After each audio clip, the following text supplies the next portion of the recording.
Hey guys, Matt here. Alright, well, I'm sure most of you probably follow my YouTube channel due to all of my tree content, and that's great, but I'm also a amateur radio operator, call sign W5LL. And I apologize for not getting many videos uploaded to my channel recently. I've had some medical issues and things go on in the last few months, different things. Plus, we moved houses down the road to my grandparents' old house. And so anyway, we're in the process of remodeling our old one. And so we moved into our grandparents' house temporarily so we can do that. And that's a big ordeal if you've ever moved.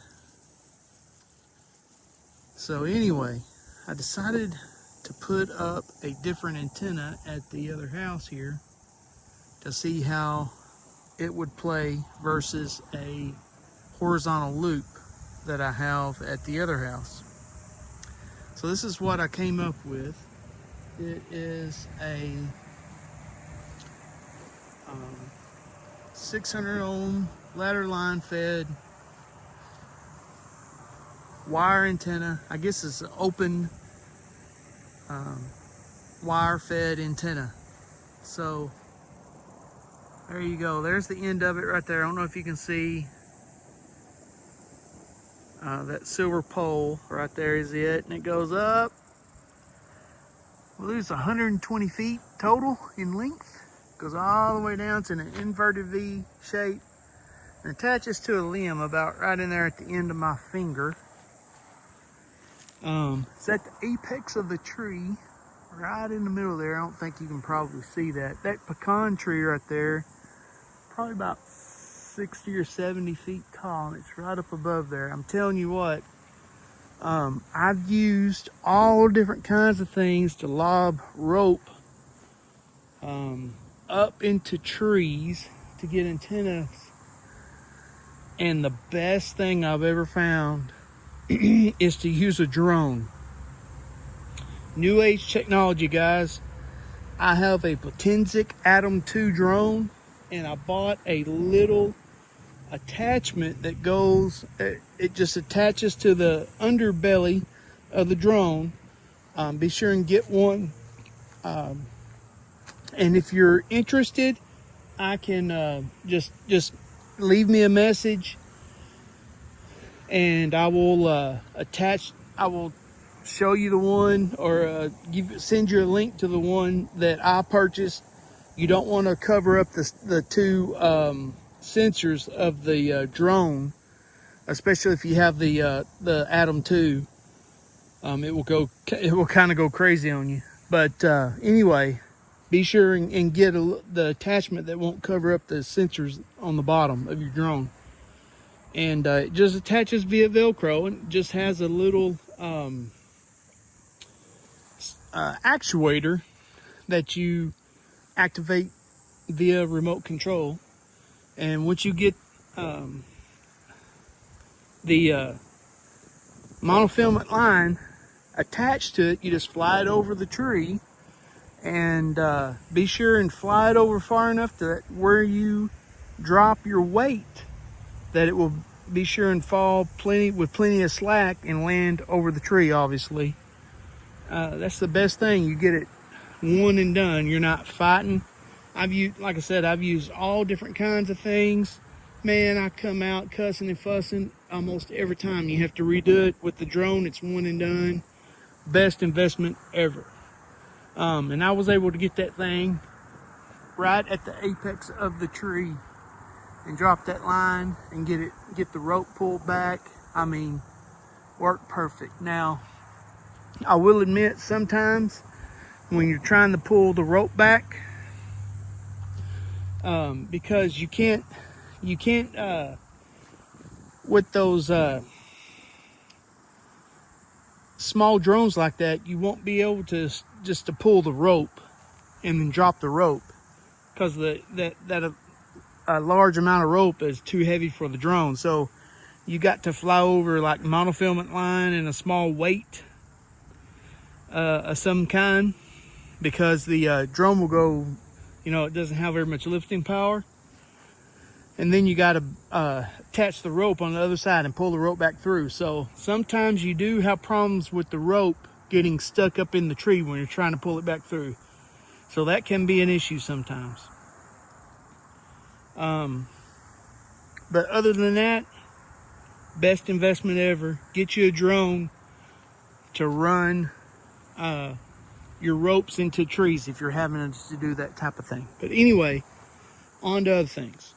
So once you get your rope up in the tree and everything, I got it up there, got it all situated, got the ladder line. Like I said, this is 600 ohm. And it comes over here,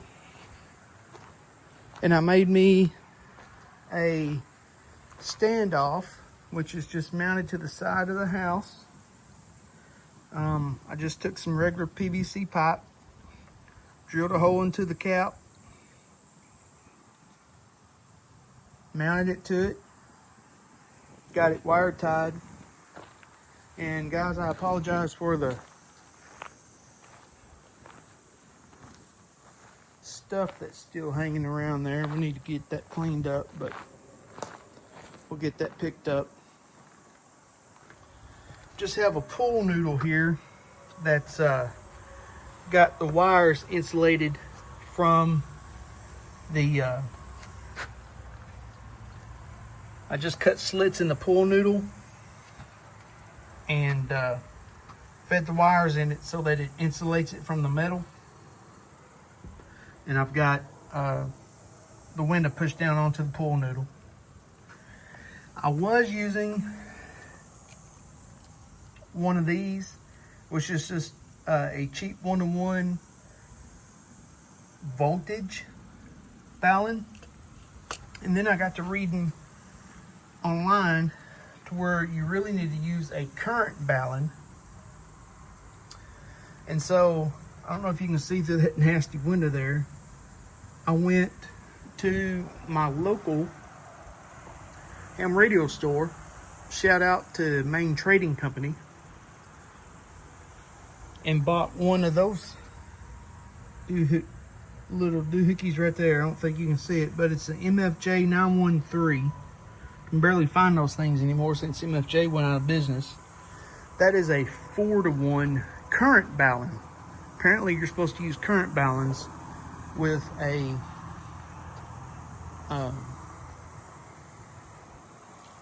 balanced feed line like that. So anyway, there you can kind of see the antenna a little bit better, contrasting against the sky there. So anyway, seems to be working a little bit better. The 1-to-1 worked, and I was able to work a bunch of people last night with it. But the 4-to-1 offers a little bit better match. And the 1-to-1, I wasn't able to tune 30 meters and parts of 80 and a little bit of 40 with the 4-to-1.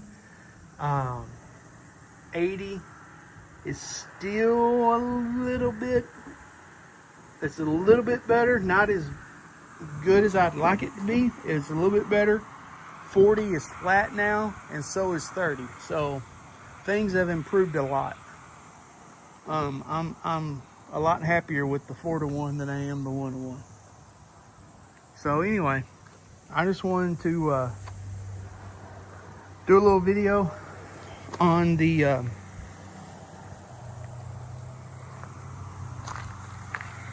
current antenna situation at the second QTH here. We're about 3 miles down the road. So anyway, take care guys, 73s, and if you have any questions, just leave a comment and I'll be happy to try to answer as best I can. Take care. Alright guys, I'm back. I had forgot I'd taken my MacBook out here and set it on the patio. I thought I'd show you what I'm working with here as far as radio and everything. My radio is in the ham shack, but I'm sitting out here on the patio.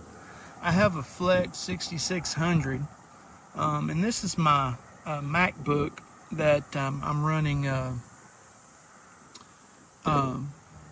the Flex software on. Actually, it's a Smart SDR for Mac, and I'm actually got the FT8 program pulled up here, and I'm on 20 meters, and I'm running my new antenna that I just put up, and there's no signals on FT4. I'd rather show you FT4 because it's a lot quicker, but we are getting a few on 20 meters. It's about 2:30 in the afternoon right now, so we'll see if we can work a few of these guys. I see there's a Mexican station there, and there's a few. There's a Greek station there, but he's down in the dirt, and we won't be able to work him. But let's see if I can do this one-handed. If I had there's a Mexican station, we might be able to work him. Let's see. I just double-clicked it. We may have to get him on the next go-around. I was a little late on that. But right now, I'm currently transmitting. I got the sound turned down, so that's why you don't hear anything. When I work FT8, I'd rather just have it muted. So,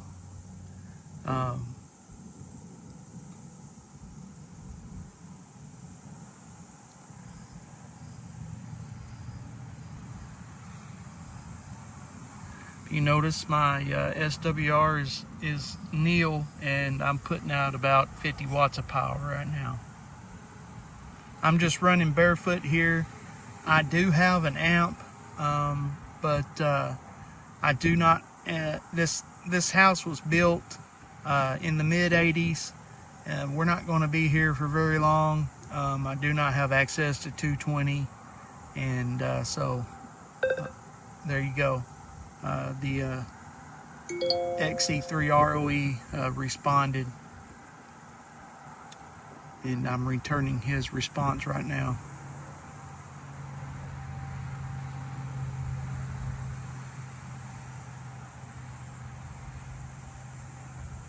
Again, this is all being done while I'm sitting out here on the patio table with my radio in the shack there. No wires or anything.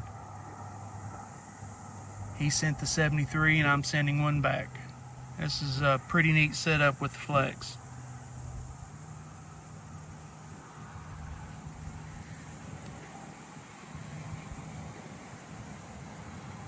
There we go, finished QSO, and it's automatically logged in the logbook, which is also included with the software. So I can go work another one here. Let's give it a shot. Don't want to sit here and bore you with just working FT8 contacts, but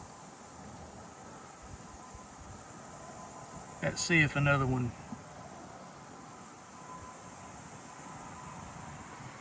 Let's see if we can work this guy, KE9 BDR.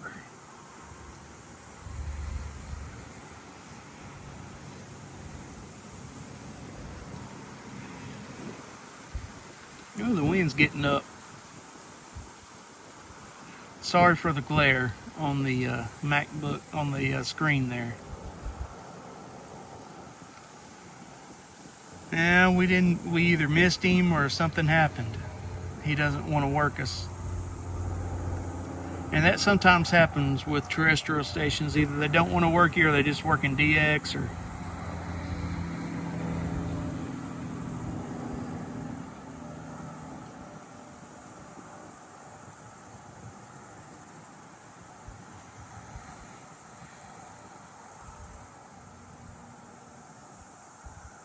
Yeah, I usually give them a couple of calls, and if they don't respond, I'll turn it off, go on to the next one.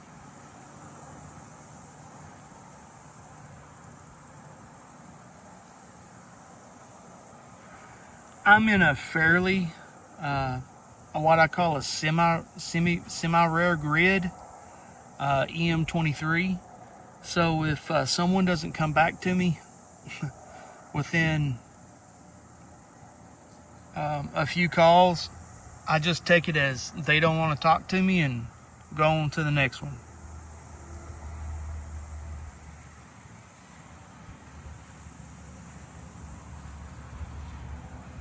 Let's try K0DTM. I'm just doing somebody that has a pretty good signal for this video.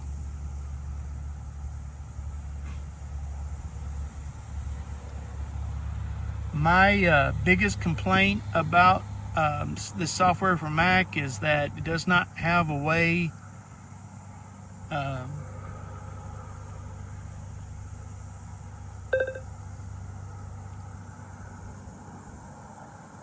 sorry, I'm easily distracted. We got a response from DTM.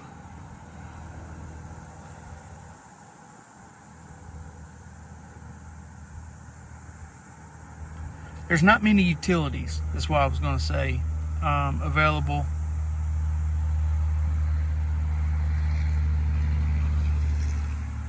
We just completed. So there you go. I mean, this software is great, but there's not many utilities that will interface with it.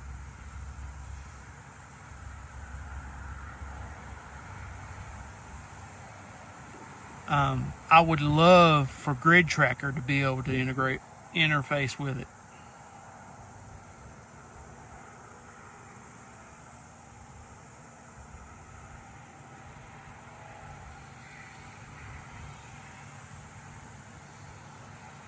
But anyway, I'm not going to sit here and bore you with me just working stations, but I wanted to give you an idea of what it could do.